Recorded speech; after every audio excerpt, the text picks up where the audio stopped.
What's happening, guys? It's Abhinav from PhoneBunch, and here are my impressions of the OnePlus 3 after 2 days of using it. But first, let's have a look at what we get inside the box. So we have the OnePlus 3 right up top in all its metallic glory. Next up, you have some documentation, and the packaging here is really top notch. You get some stickers, and you have a SIM removal tool right there, a quick start guide to help you through using the smartphone, and there's a user guide as well. Then you get a letter from Kalpe himself, and next we have the dash charger. It's rated at 5 volts at 4 amps and charges the phone within 1 hour 20 minutes from 0 to 100%. You also get the USB charging cable within the box. Again, pretty neat stuff. So this is everything that you get inside the box with the OnePlus 3. Now, along with the smartphone, OnePlus also sent us a few cases for the smartphone. Now, these are all snap-on covers. I'll have a look at them in a separate video. That's a very clean design. The phone feels great to hold in hand. It is quite light. It doesn't feel hefty at all. The phone boots up pretty quickly as well. Now, before we talk about anything else, let's have a look at the build of the device. On the left, you have the alert slider and you have the volume rocker as well. Both are sturdy and the volume rocker offers very good feedback. The alert slider is slightly softer this time around, so it's easier to use. Moreover, it is textured, so you can easily feel for it without having to look for it separately. Now, at the bottom of the device, you have the speaker, you have the USB Type-C port, primary microphone, and the audio jack right there too. That's a busy place to be.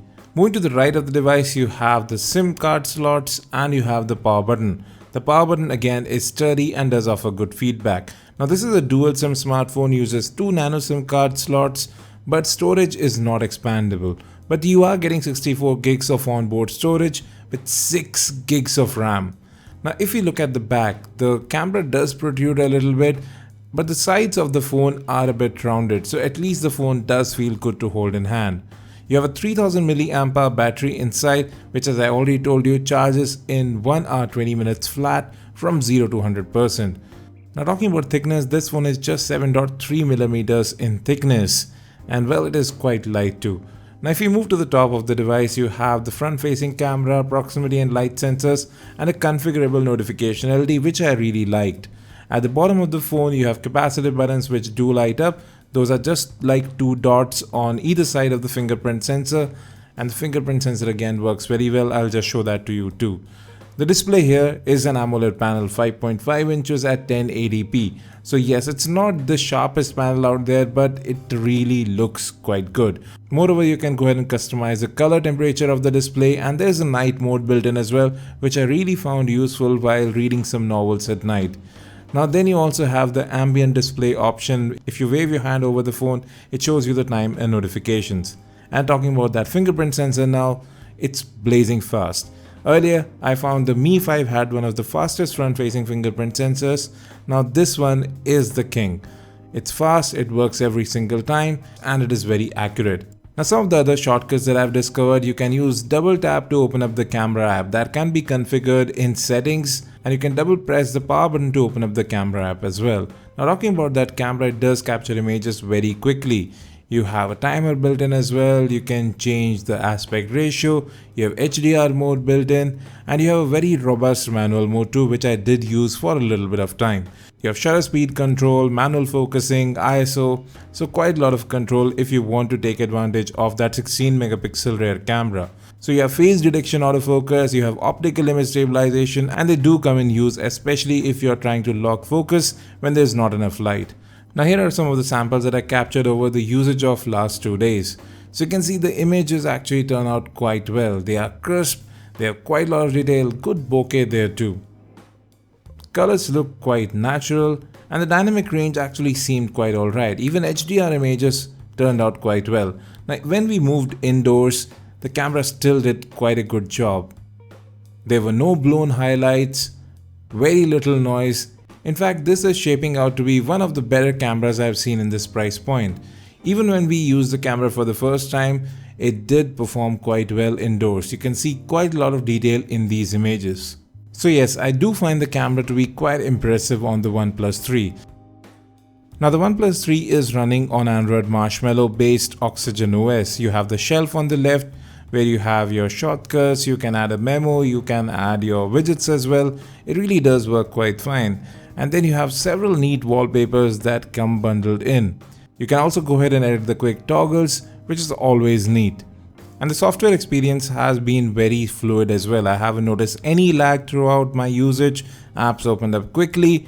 And you can see there's plenty of storage available on the device as well. About 52 odd gigs when you get it. And you can see right there, 4.5 gigs of RAM are free on the device. That's more than what flagship devices have in total nowadays. Now there are some neat software customizations as well, like you can go into a dark mode, and given that this phone is using an AMOLED display, it will save some energy as well, so you'll get better battery life. And talking about battery life, I was able to get through more than 1 day of use easily with the phone for the last 2 days, and well, the battery charged really quickly as well, so I really didn't have any complaints. You can go ahead and switch to software buttons if you don't like the hardware keys at the bottom. And if you don't like the layout of the buttons, or you're coming from a Samsung smartphone, you can go ahead and switch that out too for both the software as well as the hardware keys. So there is quite a bit of customization in that aspect. You can really make the device your own. Now there are some gestures built in as well. You have double tap to wake, and you can draw several characters to open up different apps. V starts the flashlight, O starts up the camera. You can also control music playback. With that, let's talk about performance. So we have loaded PhoneBunch.com on Chrome, and you can see web browsing is very smooth. I haven't noticed any major lag even throughout my entire usage of the last 2 days. The phone performs well. The only thing is that memory management isn't really that good. You can see Chrome reloaded even though we had just 4 or 5 apps open in the background. So even with 6 gigs of RAM, it doesn't seem that OxygenOS is able to manage memory that well. Now memory management can be easily fixed with an OTA update, especially on a phone with 6 gigs of RAM. This phone is already running on the latest OxygenOS. We did get an OTA update earlier, but memory management has been pretty much the same even after that. Now talking about the overall experience, this phone feels great to hold in hand. That's the first thing. The display is crisp, it is bright, it is visible outdoors too, and the camera is very impressive. Last time around, OnePlus 2 didn't have that good of a camera. This time they have changed that. Then there's NFC built in as well. We will be bringing out its separate camera and gaming reviews, so do subscribe to our channel to get those first. Thanks for watching, and as always, have a great day.